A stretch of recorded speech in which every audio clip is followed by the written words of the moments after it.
Okay.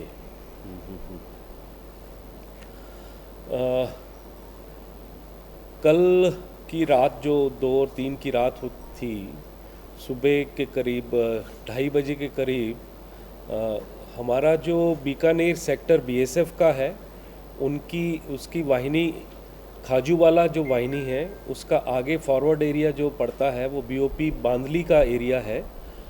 तो तकरीबन रात 2:30 बजे वहाँ पर हमारी जो ड्यूटी पर तैनात जवान थे, उन्होंने कुछ हरकत देखी फेंस के पास।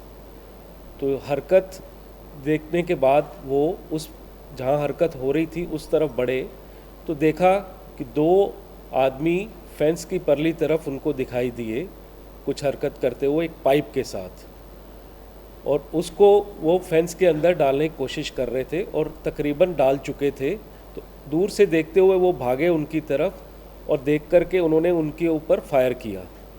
फायर जैसे ही फायर किया तो वो पाकिस्तान की तरफ से जो 2 लोग हरकत कर रहे थे, वो पाइप को लेकर के वापस भागे, लेकिन जाते वक्त उसके अंदर पाइप के अंदर तकरीबन 54 पैकेट्स थे जो अपनी इंडियन साइड की तरफ वो गिरा करके भाग लिए। इधर अपनी इंडियन साइड की तरफ भी हमें हमारे जवानों को हरकत दिखाई दी थी, और फायर की आवाज़ सुन करके इंडियन साइड के जो 2 लोग थे वो भी पीछे की तरफ भाग लिए। और उस दौरान उन्होंने, जो मौसम था वो बहुत ख़राब हो रखा था, और मौसम ख़राब होने की वजह से रात को जो हमारी ये बॉर्डर फ्लड लाइट है वो ठीक से काम नहीं कर रही थी, कभी जल रही थी और कभी बंद हो रही थी। तो तेज़ तूफ़ान होने की वजह से, अंधेरा होने से और तूफ़ान की वजह से वो लोग पीछे भाग गए। उसके बाद हमारी जो जवान थे उन्होंने अपने इमीडिएट कमांडर को रिपोर्ट किया, तो इमीडिएट कमांडर पीछे की तरफ उनका पीछा करने की कोशिश की, लेकिन वो अंधेरे का फ़ायदा उठा करके, और जो तकरीबन जो हमारे वहाँ का जो टेरेन है उस टेरेन का फ़ायदा उठा करके वहाँ से निकल गए। और सुबह फिर हमने अपना सर्च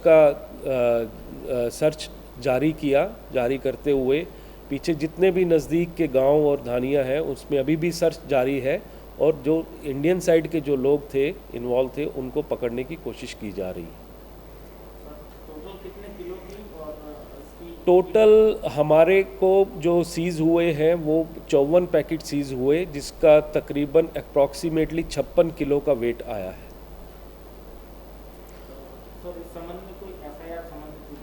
हाँ, इसमें दोनों नारकोटिक्स विभाग भी शामिल होता है और पुलिस विभाग भी शामिल होता है। तो दोनों विभाग को हमने जानकारी दे दी है, और संबंधित विभाग के साथ एफआईआर दर्ज की जा रही है। और लंबे समय से ये भी बात सामने आ रही कि ऐसी सूचना आ रही थी कि इस तरह की हरकत हो सकती है, तो आगे भी इस तरह की आंधी तूफान या बारिश में इस तरह की एक्टिविटीज नहीं हो, इसको लेकर के क्या प्रयास होंगे? हमारे पास कांस्टेंट इंटेलिजेंस इनपुट्स आती रहती थी इस इलाके के बारे में, और उम्मीद थी कि भी कुछ ना कुछ ये अटेम्प्ट्स किए जाएंगे स्मगलर्स द्वारा। और कल चूँकि आंधी तूफान काफ़ी था और लाइट भी आ रही थी जा रही थी, उसका फ़ायदा उठाते हुए उन्होंने ये अटेम्प्ट किया। और हो सकता है कि पंजाब की तरफ से प्रेशर ज़्यादा बढ़ गया हो, तो हमारे राजस्थान इलाके को ये यूज़ करते हैं स्मगलिंग के लिए।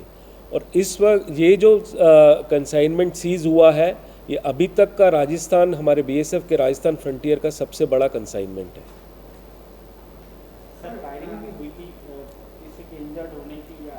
फायरिंग हुई थी, बट किसी के इंजर्ड होने की अभी तक कोई खबर नहीं है। हो सकता है कि हमारे सूत्रों द्वारा पता लगे कि पाकिस्तान के जो स्मगलर्स थे उनमें से किसी को इंजरी हुई हो। सर 5 मार्च को भी फायरिंग हुई थी, एक पाकिस्तानी मारा गया, 20 मार्च को भी मारा गया राजस्थान बॉर्डर पे। तो सर राजस्थान बॉर्डर पे गतिविधियां बढ़ने का भी एक कारण वही है कि भी पंजाब साइड पे प्रेशर ज़्यादा पड़ता है स्मगलर्स के ऊपर, तो इसलिए वो इस तरफ आने का अटेम्प्ट करते हैं।